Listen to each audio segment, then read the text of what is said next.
6টা প্রাকৃতিক ডাক্তার যদি কেউ ফলো করতে পারে, পৃথিবীর কোন ডাক্তার তাকে ছুতে পারবে না। আগেই বলেছি, নাম্বার 1 আপনাকে খাবার ঠিক করতে হবে। আমরা এখন অনেক খাবার খাচ্ছি যেগুলো আদম আলাইহিস সালাম খান নাই। আর আদম আলাইহিস সালাম তো দূরের কথা, আপনার দাদা ওই খাবারগুলোকে যদি কোনো কারণে যদি আল্লাহ পাক সুযোগ দিয়ে দেয় যে তুমি তোমার দাদাকে কবর থেকে 1 ঘন্টার জন্য তুলে আনতে পারবা, ঠিক আছে, আপনি তুলে এনে যে খাবারগুলো দেবেন, অধিকাংশ খাবার থেকে বুঝবেন এগুলো খাবার। ফ্রাইড চিকেন দেখছে, উমুকটা দেখছে, তুমুকটা দেখছে, বলেন ভাই আমার কথাগুলো একটু বোঝার চেষ্টা করেন। আপনি কিন্তু নিশ্চিত থাকেন যে পৃথিবী বদলে যাচ্ছে, কিন্তু মানব দেহ হচ্ছে আদি ও অকৃত্রিম মডেল আছে, মানে আদম আলাইহিস সালামের যে মডেলে পৃথিবীতে এসেছিলেন আপনি সেই মডেল, খালি সাইজটা একটু ছোট করা হয়েছে, 42 গুণ কমানো হয়েছে, বাকি সব সাইজ সেম। প্রকৃতির শুরুতে মানুষ যে খাবারগুলো খেয়ে বাঁচত সেগুলো হচ্ছে টাটকা খাবার এবং আহরিত খাবার। কথাটা কি বুঝাতে পারছি? প্রথম কথা, খাবার ঠিক করতে হবে। 2 নম্বর হচ্ছে পানি খাওয়ার নিয়ম। আমাদের 99% লোক জানি না। এইটা কি বললেন না, যে পানি খাওয়ার নিয়ম জানি না, খাইতে খাইতে বুড়া হয়ে গেলাম। বস, পানি খাওয়ার 4টা নিয়ম না মানলে আপনার ওই পানিটা শরীরের কোনো কাজে লাগবে না। নাম্বার 1, পানি কখনো দাঁড়িয়ে খাওয়া যাবে না। যদি আমার কথা বিশ্বাস না হয়, আপনি আপনার মুরব্বী নানি দাদিকে জিজ্ঞেস করে দেখেন, যদি কেউ দুনিয়াতে থাকে। আগেকার মানুষের জিনিসগুলো মানতো, এখন তো আমরা নায়ক সুলভ খাবার, এই খাবার হবে না ভাই। পানি কখনো দাঁড়িয়ে খাবেন না প্লিজ। পানি খাবেন সবসময় বসে। যদি দাঁড়িয়ে পানি খান আপনার কিডনি ক্ষতিগ্রস্ত হবে। আপনি জীবনে যতবার দাঁড়িয়ে পানি খেয়েছেন ততবার আপনার কিডনিকে সামান্য মানে 0.001% হলে ক্ষতিগ্রস্ত করেছেন। বাংলাদেশে এখন প্রতি বছর 60,000 লোকের কিডনি বিকল হচ্ছে। কিডনি ডায়ালিসিস ব্যবসা জমজমাট। বাংলাদেশে এখন প্রতি 10 জনে একজনের ডায়াবেটিস। বাংলাদেশে এখন প্রতি বছর 2 লাখ লোক নতুন করে ক্যান্সারে আক্রান্ত হচ্ছে। বাংলাদেশে এখন যত মহিলার আঙুলে রিং পরানো আছে তার চাইতে বেশি পুরুষের হার্টের মধ্যে রিং পরানো আছে। এগুলা কি খুব ভালো তথ্য? ভালো তথ্য? মহা খারাপ তথ্য। আপনারা তো উদ্যোক্তা হব করছেন, আরে ভাই একটু চিন্তা করেন আপনি সুস্থ আছেন কিনা, আপনি বাঁচতে পারেন কিনা। ভাই আপনি যদি যে কোনো জায়গায় ঘুমাইতে পারেন এবং যে কোনো কিছু খায়া হজম করতে পারেন তাহলে আপনি সুস্থ, তারপর আপনি উদ্যোক্তা হওয়ার কথা চিন্তা করেন। আর যদি বলেন রাজীব ভাই সকালে কোথায় বের করতে পারি না, তাহলে খবর আছে। হাসেন না ভাই, আমি হাসানোর জন্য বলছি না বা ইয়ার্কি মেরে বলছি না। যদি টয়লেটে সকালে আধা ঘন্টা ব্যয় হয় তার অর্থ হচ্ছে আপনি ভিতরটা আসলে ঠিক নাই। আপনার উদ্যোক্তা হওয়ার স্বপ্ন দেখতে পারবেন, উদ্যোক্তা নিয়ে প্ল্যান করতে পারবেন, ওই উদ্যোক্তা শেষ মধু আপনি খাই যেতে পারবেন না। ওই উদ্যোগ বাস্তবায়নের আগে আপনি নাই হয়ে যাবেন বস। আমার কথাগুলো একটু বোঝার চেষ্টা করেন। আমি আবারও বলছি, পেশাগত জীবনে আমি মার্কেটিং এর ট্রেনার, কিন্তু মার্কেটিং এর কথা কম বলি। আমি মানুষকে দেখছি অসুস্থ হয়ে যাচ্ছে ভাই। সুস্থতার কথা বলি, সুস্থতার কথা বলি। সবার আগে সুস্থতা। আপনাকে সুস্থভাবে বাঁচতে হবে, আপনার খাওয়ার নিয়ম ঠিক করতে হবে, পানি খাওয়ার নিয়ম ঠিক করতে হবে। 3 নম্বর নিয়ম হচ্ছে আপনাকে পর্যাপ্ত ঘুমাতে হবে, 6 থেকে 8 ঘন্টা। একটু চিন্তা করেন তো, আমির খান কেন এখনো দেখতে আপনার আমার সাথে বয়সে কম লাগে? একটু চিন্তা করেছেন? কি ওনার জন্য মেশিন আছে? ওনার অনেক টাকা আছে, টাকা দিয়ে ওনার বয়স কমিয়ে রেখেছে? যদি আমির খানের লাইফস্টাইল কেউ জানেন তাহলে জেনে রাখবেন, উনি 8 থেকে 10 ঘন্টা ঘুম কখনো ছাড়বেন না। তারপর শুটিং হইলে হবে, না হলে না হবে। আর আমাদের যদি বলে ভাই অমুক জায়গায় নক করো রাত 12টার সময়, 2 টাকার অর্ডার বেশি, আমরা তো সারা জেগে থাকবো, হবে না? হবে না? আমার কথাগুলো একটু বোঝার চেষ্টা করেন বস প্লিজ। 3টা প্রাকৃতিক নিয়ম বলেছি, খাবার ঠিক করতে হবে, পানি খাওয়ার নিয়ম ঠিক করতে হবে, 3 নম্বর হচ্ছে পর্যাপ্ত ঘুমাইতে হবে। এই 3টা সারা জীবন মানতে হবে। বাকি 3টার সাথে সকালবেলা যুক্ত। সকালবেলা যুক্ত কেন? সকালে ঘুম থেকে উঠে পর্যাপ্ত শ্বাস নিতে হবে।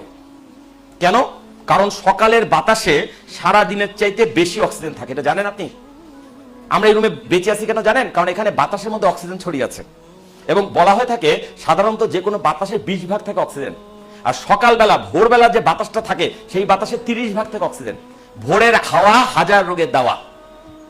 কেন থাকে? কারণ সারা রাত যেহেতু সূর্য থাকে না, মানে ঠান্ডা পড়ে, অক্সিজেনের স্তর পৃথিবীর দিকে নেমে আসে। ব্যাপারটা বোঝার চেষ্টা করেন। ফলে সকালবেলার বাতাসে বেশি অক্সিজেন থাকে। আপনি সারাদিন শ্বাস নিলে যে লাভ, ভোরবেলা ঘুম থেকে উঠে যদি একটুখানি বারান্দায় গিয়ে দাঁড়িয়ে শ্বাস নিতে পারেন, আপনার ভেতরটা অন্যরকম এনার্জি পাবে। আমি আজকে আপনাদেরকে খুব দ্রুত 6টা নিয়ম শেখাবো, প্লিজ ফলো করবেন। আপনারা আগামীকাল থেকে আমার এই নিয়মগুলো ফলো করবেন। কয়েকটা দিন পর আপনি চেষ্টা বুঝতে পারবেন আপনার উন্নতিটা কোন জায়গায় হচ্ছে। ভাই আমি হেলথ নিয়ে কথা বলছি, বাট আমি যে কথাগুলো বলছি সেটা আপনার উদ্যোক্তা হওয়ার পথটাকে সুগম করবে, আর কিছু না। সকালবেলা ঘুম থেকে উঠে অবশ্যই প্রথম কাজ কি বলেন তো ভাই? টয়লেট ছাড়া? Yes, thank you sir. সকালে ঘুম থেকে উঠে প্রথম কাজ খালি পেটে অন্তত 1 গ্লাস পানি পান করা। খালি পেট মিন্স খালি পাট এবং দাঁত মাজারও আগে। অনেকে বলে রাজীব ভাই কি বলেন, মুখের মধ্যে তো কেমন গন্ধ হয়ে আছে, এইটা কেমনে খাবো? এইটাই খেতে হবে, এটা ওষুধ। সকালবেলা যদি কেউ বাসি মুখের মধ্যে টকটক যে ভাব থাকে, এটা যদি পেটের মধ্যে ঢুকাই নিতে পারে, সে তার 36 রকম রোগ হবে না। এটা আমার কথা না, ডক্টর ডেভিসেটির কথা। যদি বিশ্বাস না হয় ইন্টারনেটে সার্চ দিয়ে দেখে নিন। কথাটা কি বুঝাতে পারছি? আমরা তো অনেক সময় জানি না, আমরা কি করি, বাচ্চা ঘুম থেকে বাবু আগে দাঁত মাজা পরে খাওয়া। আপনি কি জানেন মুখের মধ্যে যে টকটক ভাব, এটা হচ্ছে খার। এই খারটা হচ্ছে আপনার শরীরের মধ্যে এই মুহূর্তে যেসব রোগ বালায় ইঙ্গিত লক্ষণ বোঝা যাচ্ছে, শরীর ওইটাকে প্রতিহত করার জন্য যে যে উপাদান দরকার সেগুলোকে মুখের মধ্যে রেডি করছে সারা রাত থেকে। আপনার কাজ হচ্ছে এক গ্লাস পানি দিয়ে ওটাকে ভিতরে গিলে ফেলা। আর আমরা প্রথমে উঠেই হবে না। সকালে ঘুম থেকে উঠে যখন উঠবেন, প্রথম কথা সকালে উঠতে বলছি, যদি নাও পারেন কালকে থেকে প্রথম কাজ, যদি আপনি বেলা 12টার সময় ঘুম থেকে ওঠেন, ঘুম থেকে ওঠার পর প্রথম কাজ এক গ্লাস পানি পান করা। সম্ভব হলে পানিটা যেন হালকা কুসুম গরম পানি হয় অথবা নর্মাল টেম্পারেচার পানি হয়, কোনো অবস্থাতে ঠান্ডা পানি খাবেন না। যারা খেয়েছেন গতকাল পর্যন্ত ভুলে যান। সফল উদ্যোক্তা হতে হলে বস আপনাকে সবার আগে ঠান্ডা পানি খাওয়া ছাড়তে হবে। হালকা কুসুম গরম পানি খাবেন। খুব ভালো হয় যদি পানির মধ্যে একটা লেবু চিপে খেতে পারেন। খুব ভালো হয় যদি লেবু পানির সাথে 1 চা চামচ মধু মিশিয়ে খেতে পারেন। খুব ভালো হয় যদি এটার পাশাপাশি 1 টুকরা আদা চিবিয়ে খেতে পারেন। খুব ভালো হয় যদি আগের রাতে ভিজিয়ে রাখা 1 মুঠো কাঁচা ছোলা সকালবেলা খেতে পারেন। আমি বলি 4টা খাবার প্রত্যেকটা মানুষের সকালবেলা খাওয়া উচিত, সে অনেকগুলো রোগ থেকে বেঁচে যাবে। নাম্বার 1 কাঁচা ছোলা, নাম্বার 2 মধু, নাম্বার 3 কালো জিরা, নাম্বার 4 হচ্ছে আদার রস। আপনার ভেতরে কি রোগ আছে আপনি জানেন না, 4টা খাবার খেতে থাকেন, আস্তে আস্তে আপনার রোগের হাত থেকে আপনি বেরিয়ে আসবেন ইনশাআল্লাহ। মেডিকেল সায়েন্সের দুর্বলতা কি জানেন? রোগটা শুরুতে ধরতে পারে না, কারণ শুরুতে তো আপনি জানি না। যখন আপনি ডাক্তারের কাছে যান অনেক দিন পরে, যে ডাক্তার সাহেব আমার পেটের ভিতর পিন পিন করতে করতে ব্যথাটা এখন আর সহ্য করতে পারছি না, ডাক্তার তখন চেক করে বলে হাই হাই আপনার কিডনি তো 40% নাই। আমার কথাটা কি বুঝাতে পেরেছি? মেসেজটা কি ক্লিয়ার? যদি আপনি সত্যি সুস্থ থাকতে চান তাহলে রোগ হওয়ার আগে রোগকে প্রতিরোধ করেন। সকালে উঠে কালো জিরা খান, কারণ আল্লাহর নবী বলে গেছেন মৃত্যু ব্যতীত সকল রোগের মহা ঔষধ কালো জিরা। আপনি সকালে উঠে 1 মুঠি কাঁচা ছোলা ভিজানো, আগের রাতে পানিতে ভিজিয়ে রাখা কাঁচা ছোলা খান। আপনি 1 চামচ মধু খান, একটু আদার রস খান। ক্লিয়ার? সকালবেলা ঘুম থেকে উঠে প্রথম কাজ 1 গ্লাস থেকে 4 গ্লাস পরিমাণ পানি পান করা, সর্বোচ্চ 4 গ্লাস। তবে প্রথম দিনই চেষ্টা করেন না, যারা জীবনে এই কাজটি করেন না, প্রথম দিন 4 গ্লাস পানি খেলে বমি হয়ে যাবে। প্রথমে 1 গ্লাস, তারপর 2 গ্লাস, তারপর 3 গ্লাস, সর্বোচ্চ 4 গ্লাস। ক্লিয়ার?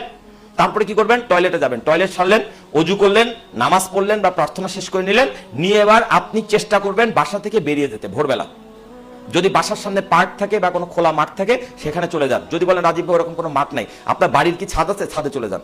যদি বলেন রাজীব ভাই ছাদ নাই, অ্যাটলিস্ট বারান্দায় চলে যান, গিয়ে নাকটা বাইর করে দেন, শ্বাস নেন প্রাণ খুলে।